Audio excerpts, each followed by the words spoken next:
Hello friends, आपका स्वागत है हमारे चैनल पर। मेरा नाम है ध्रुव और आप देख रहे हैं द लर्नर्स कम्युनिटी। आज की वीडियो में हम बात करेंगे बीकॉम थर्ड सेमेस्टर के एक सब्जेक्ट प्रिंसिपल्स ऑफ मार्केटिंग, और ये आपका यूनिक पेपर कोड है। आज की वीडियो में हम इस सब्जेक्ट के प्रिंसिपल ऑफ मार्केटिंग के लास्ट ईयर जो एग्जाम हुआ था उसके क्वेश्चन पेपर को कवर अप करेंगे। लास्ट ईयर का क्वेश्चन पेपर है थ्योरेटिकल रिलेटेड। जितने क्वेश्चन है आपके इस सब्जेक्ट के लिए सबसे ज्यादा इंपॉर्टेंट इस वीडियो में मैं आपको कवर अप करवाऊंगा।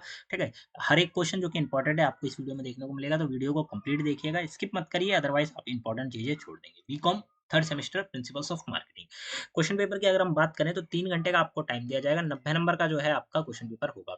इस क्वेश्चन पेपर में आपको आइडिया लगेगा कि क्वेश्चन किस किस टाइप के आते हैं, क्वेश्चन के जो टाइप होते हैं, मार्किंग होती है नंबरों की, वो सारी चीजें आपको इस वीडियो में देखने को मिलेंगी। तो इंपॉर्टेंट वीडियो होने वाली है, वीडियो को कंप्लीट देखिए। यहाँ पे आपका पहला क्वेश्चन आ जाता है।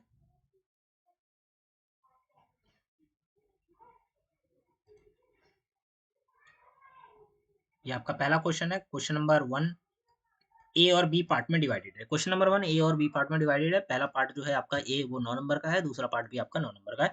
मतलब आपका हर एक क्वेश्चन लगभग, या फिर हम कहें कि ज्यादातर जो क्वेश्चन होंगे वो आपके 18 नंबर के होंगे। ठीक है, ये हो जाता है। अब बात करते हैं क्वेश्चन की। तो पहला क्वेश्चन क्या है, एक स्टेटमेंट दी गई है। स्टेटमेंट है modern marketing is an integrated process of identification, assessment and satisfaction of human wants. Comment upon on the statement in a light of importance of marketing। ठीक है, अब क्या है कि एक स्टेटमेंट दी गई है। मॉडर्न मार्केटिंग क्या है, इंटीग्रेटेड है किसमें, प्रोसेस में। प्रोसेस ऑफ आइडेंटिफिकेशन, आइडेंटिफाई करना, assessment and satisfaction of human want. आदमी क्या चाहता है, ये ह्यूमन क्या चाहता है, उस चीज को पूरा करने में जो मॉडर्न मार्केटिंग है वो एक इंटीग्रेटेड प्रोसेस है। तो इस स्टेटमेंट के ऊपर आपको क्या करना है, कमेंट करना है। और आपको यहाँ पे एक चीज और बतानी है, इंपॉर्टेंस ऑफ मार्केटिंग। मार्केटिंग के क्या इंपॉर्टेंस है ये भी आपको यहाँ पे बताना है। फिर क्वेश्चन नंबर 1 के बी वाले पार्ट को अगर आप देखते हैं तो explain the consumer buying process with an example. ठीक है, कंज्यूमर बाइंग प्रोसेस क्या है उसको आपको एक्सप्लेन करना है विद एग्जांपल। एग्जांपल के साथ। ये आपका 9 नंबर का है, तो आपको काफी डिटेल एक्सप्लेनेशन वर्जन में एक्सप्लेन करना होगा।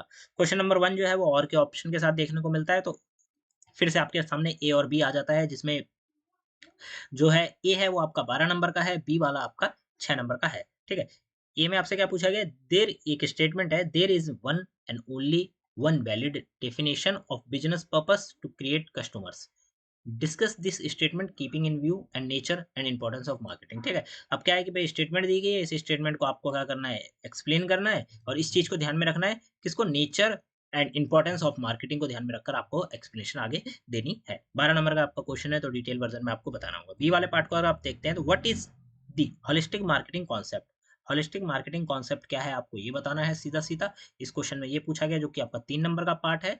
ठीक है, explain its significance with the help of example. फिर इसके जो महत्व है वो आपको बताने हैं with the help of example. Example को लेकर आपके इसके क्या महत्व है ये भी बताने हैं, और ये भी आपका 3 नंबर का है। ठीक है, तो ये हो जाता है आपका क्वेश्चन नंबर 1। क्वेश्चन नंबर 2 आता है, जिसको ए और बी अगर हम देखें तो ए और बी पार्ट में, ए बी और ए, हाँ, ए और बी पार्ट में आपका डिवाइडेड है। ए वाला जो पार्ट है वो 3 पार्ट में आता है, 2 2 और 8 का। ठीक है, 12 नंबर का आपका ए पार्ट है। क्या क्या पूछा गया उस चीज को देखते हैं।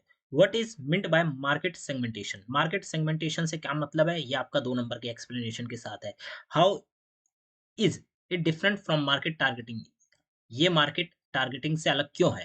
ठीक है, ये आपका 2 नंबर का पार्ट है। और फिर आता है सीधा सीधा 8 नंबर का। 8 नंबर में क्या पूछा गया, explain with the help of various factor affecting the market segmentation. ठीक है, अलग अलग कौन से फैक्टर्स हैं वो आपको बताने हैं, जो कि मार्केट सेगमेंटेशन को क्या कर रहे हैं, अफेक्टिंग कर रहे हैं। ठीक है, तो ये आपका 8 नंबर का है। तो इस हिसाब से आपका जो है क्वेश्चन 12 नंबर का बनकर तैयार होता है, ए वाला पार्ट। बी वाले पार्ट को अगर आप देखें तो 3 3 नंबर के 2 पार्ट में बांटा गया है। How does the change in technology and the natural environment affect the firms. ठीक है, फर्म्स में आप कह सकते हैं कि भाई चेंजेस जो टेक्नोलॉजी में और नेचुरल एनवायरनमेंट में जब चेंज होता है तो वो फर्म्स को किस प्रकार अफेक्ट करते हैं ये बताना है। मार्केटिंग डिसीजन क्या होता है। ठीक है, support your answer with real life example. आपको रियल लाइफ एग्जांपल भी देना है। ठीक है, और अपने जो आंसर है उसको सपोर्ट करके, मतलब सपोर्ट का मतलब यहाँ पे होता है कि आप एग्जाम्पल के साथ थोड़ा है वो आगे बताएंगे। ठीक है, तो ए और बी पार्ट हो जाता है। फिर आपका और वाला ऑप्शन के साथ देखने को मिलता है। और में आपसे ए में पूछा गया है यहाँ पे, explain the difference between individual branding and umbrella branding. Individual branding और अम्ब्रेला ब्रांडिंग क्या होता है, इनके बीच में क्या डिफरेंस है ये बताना है। Discuss their advantage and disadvantage. फिर अम्ब्रेला ब्रांडिंग के एडवांटेज डिसएडवांटेज क्या है ये दोनों चीजें बतानी है। इंडिविजुअल के एडवांटेज और डिसएडवांटेज क्या है वो आपको यहाँ पे बताने हैं। ठीक है, 7 7 नंबर का आपका पूरा जो एक्सप्लेनेशन बनेगा। बी वाला पार्ट को अगर आप देखें तो यहाँ पे 2 2 नंबर के 2 दिए गए हैं। क्या है, do all consumer pass through all the stages in buying as in the case, ठीक है। जो कंज्यूमर है वो क्या सारे के सारे जो स्टेजेस हैं किसी चीज को बाय करने के, क्या वो पार करते हैं? नहीं। इन केसेस के अकॉर्डिंग बताइए, ठीक है। पहले में बाइंग अ शैम्पू और a personal computer, buying a double door fridge और टॉयलेट सोप, ठीक है। तो ये आपके जो केस हैं, इन केस के आधार पर आपको एक्सप्लेनेशन देनी है और इनके बारे में बताना है। क्वेश्चन नंबर 3 आता है जो कि ए और बी पार्ट में डिवाइडेड है। ए वाला पार्ट को अगर हम देखें, as the marketer of high definition TV, ठीक है। आप एचडी टीवी के एक मार्केटर है, मतलब एचडी टीवी को सेल करने वाले एक मार्केटर है। You have decided between penetration of penetration or skimming pricing policy. Explain the factor you would consider in the mark in the making the choice, ठीक है। अब क्या है भाई, मार्केटर है, एचडीटीवी सेल करते हैं, अब आपके पास चॉइस है या फिर आपको चॉइस करनी है, ठीक है। बिटवीन पेनिट्रेशन एंड स्कीमिंग, ये दो तरह की ना प्राइसिंग पॉलिसी होती है, पेनिट्रेशन और स्कीमिंग, ठीक है। इसमें से कोई सी आपको चुननी है और आप क्यों चुनेंगे ये भी बतानी है, ठीक है। ये सारी चीज आपको बतानी है। 5 और 4 नंबर में आपका ये क्वेश्चन डिवाइडेड है, ठीक है। 4 नंबर का पहला पार्ट, 5 नंबर का दूसरा पार्ट। बी वाले पार्ट को अगर हम देखें तो what factor should be taken into account while planning the distribution network of FMCG product. FMCG product के डिस्ट्रीब्यूशन नेटवर्क जो होता है उसको प्लान करते time what factor should be taken into account, किन फैक्टर्स को ध्यान में रखना चाहिए। 9 नंबर का आपका ये क्वेश्चन हो जाता है। बी वाले या हम और वाले को देखें तो और में आपसे यहाँ पे पूछा गया है, ठीक है। और वाला जो क्वेश्चन आप देख सकते हैं, इस पार्ट से अगर इस हिसाब से डिवाइडेड है तो आपको आंसर भी इसी हिसाब से लिखना होगा। ऐसा ना करें कि आपने पहले वाले पार्ट का तो आंसर लिख दिया 3 नंबर के हिसाब से, दूसरे वाले का लिख दिया 2 नंबर के हिसाब से, जिसका सबसे ज्यादा पूछा गया था उसका 1 नंबर के हिसाब से लिख दिया। नहीं, जिसमें जितना पूछा गया है, जितने नंबर का क्वेश्चन है या जितने नंबर का पार्ट है, उतना ही शब्दों में आपको एक्सप्लेनेशन देनी है। अब देखते हैं किस प्रकार से, ठीक है। What is meant by pricing of a product, ठीक है। प्राइसिंग ऑफ अ प्रोडक्ट का क्या मतलब है आपको ये बताना है। For each the following product specify which pricing policy need to be adopted by the manufacturer and why, ठीक है। अब भाई जो प्रोडक्ट्स हैं, स्पेसिफाई विच प्राइसिंग पॉलिसी, कौन सी प्राइसिंग पॉलिसी को अडॉप्ट करना चाहिए कोई मैन्युफैक्चर को, ठीक है, जब वो अपना प्रोडक्ट बेचने के लिए तैयार करते हैं, और क्यों अपनाना चाहिए, ठीक है। यहाँ पे आपको जो प्राइसिंग पॉलिसी है वो आपको यहाँ पे बतानी चाहिए, ठीक है। तो ये हो जाता है। फिर आपको आगे बढ़े अगर हम, ठीक है। तो यहाँ पे आप यहाँ पे पॉइंट दिए गए हैं, देख सकते हैं। Highly barely fashionable dress design by Ritu Beri, दूसरे में newly introduced text book for BCom course, और तीसरे में पूछा गया अ डिटर्जेंट ब्रांड, ठीक है। ये 3 दिए गए हैं, ठीक है। तो यहाँ पे आपको समझना है कि भाई कौन सी प्राइसिंग पॉलिसी को यूज करना चाहिए और बताना है। बी वाले पार्ट को अगर हम देखें तो 8 नंबर का आपका हो जाता है बी वाला पार्ट, जिसमें आपसे क्या पूछा गया, explain the product life cycle. PLC आपको एक्सप्लेन करना है with the help of diagram, आपको डायग्राम बनाकर प्रोडक्ट लाइफ साइकिल को बताना है। What strategies will a marketer use in the maturity stage of PLC product, ठीक है। मैच्योरिटी स्टेज में जो मार्केटर है कौन सी स्ट्रेटेजी को यूज करेगा पीएलसी के लिए, ठीक है। तो ये आपको बताना है। 4 नंबर का आपका ये क्वेश्चन हो जाता है। फिर क्वेश्चन नंबर 4 आता है आपका, जिसमें ए वाले पार्ट में अगर आप देखें तो स्टेटमेंट दी गई है। स्टेटमेंट क्या है, middleman is a parasite, he suck the blood of manufacturers and the customer. Do you agree with the statement, support it with suitable explanation and example. 4 और 4 नंबर का आपका पार्ट है। अब देखिए, मिडल मैन जो होते हैं, बिचौलिए जिनको हम कह सकते हैं, या मिडल मैन, वो क्या करता है, वो एक पैरासाइट के तौर पे काम करता है। वो क्या करता है, ब्लड चूस लेता है किनका, मैन्युफैक्चर का और कस्टमर का। ये एक स्टेटमेंट है, ठीक है। इस स्टेटमेंट को आपको बताना है। आपने सुना होगा कि भाई मिडल मैन क्या करता है, मिडल मैन क्या करता है, मैन्युफैक्चर से सस्ते में खरीदता है और कस्टमर को बहुत महंगे में बेचता है। तो मैन्युफैक्चर से तो उसने सस्ते में खरीदा, तो मैन्युफैक्चर को तो कुछ तो बेचना है ना, तो वो उसी रेट पे, मतलब सस्ते रेट पर उसको बेचना पड़ता है मैन्युफैक्चर को, तो उसका वहां पे घाटा होता है। कस्टमर को वो बहुत ज़्यादा में बेचता है तो कस्टमर भी घाटे में जाता है, क्योंकि कस्टमर ने भी बहुत महँगे में वो चीज़ खरीदी है। तो इससे क्या होता है कि दोनों तरफ से घाटा होता है। इस चीज़ को आपको एक्सप्लेनेशन के साथ, एग्ज़ाम्पल के साथ बताना है। बी वाले पार्ट को अगर आप देखते हैं तो define the concept of promotion. Promotion का कॉन्सेप्ट क्या होता है आपको ये बताना है। What the various tools of promotion, promotion के अलग-अलग टूल्स क्या हैं ये बताने हैं। एक्सप्लेन देम इन ब्रीफ, आपको इन दोनों चीज़ों को छोटे शब्दों में, ब्रीफ में आपको एक्सप्लेनेशन भी देनी है, ठीक है। 2 और 8 नंबर में आपका ये क्वेश्चन हो जाता है।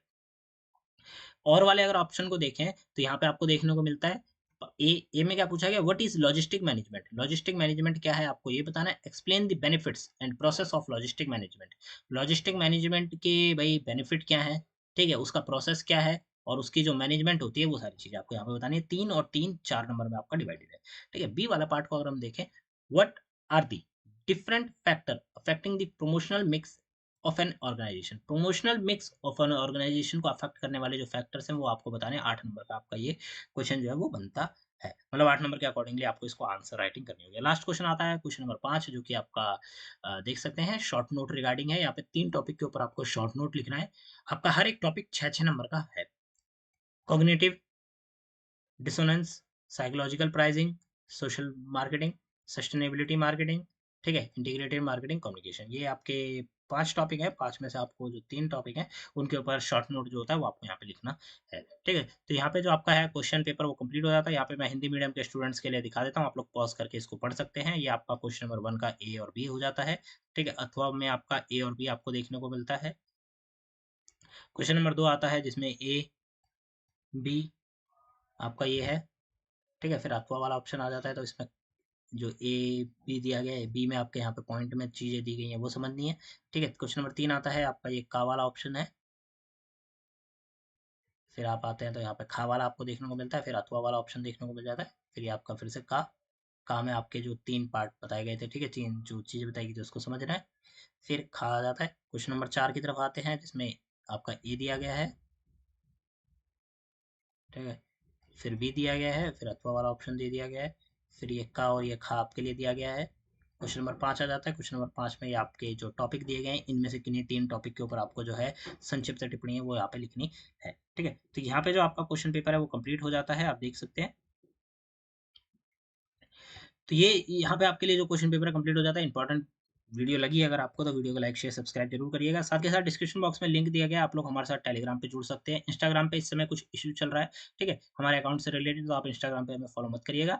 आप लोग हमें टेलीग्राम पे फॉलो कर सकते हैं, और वहाँ पे आपका कोई भी डाउट हो एग्जाम से रिलेटेड, क्वेश्चन पेपर से रिलेटेड, कुछ और हेल्प चाहिए तो आप डायरेक्टली हमसे आस्क आउट कर सकते हैं, हम लोग आपकी हेल्प प्रोवाइड करेंगे। साथ के साथ डिस्क्रिप्शन बॉक्स में दिए गए और भी लिंक्स हैं, आप उनको चेक करिएगा। थर्ड सेमेस्टर बीकॉम से रिलेटेड हमने वीडियोस कई सारी प्रोवाइड करवाई है। मिलते हैं अगली वीडियो में। Thanks for visiting on my channel guys.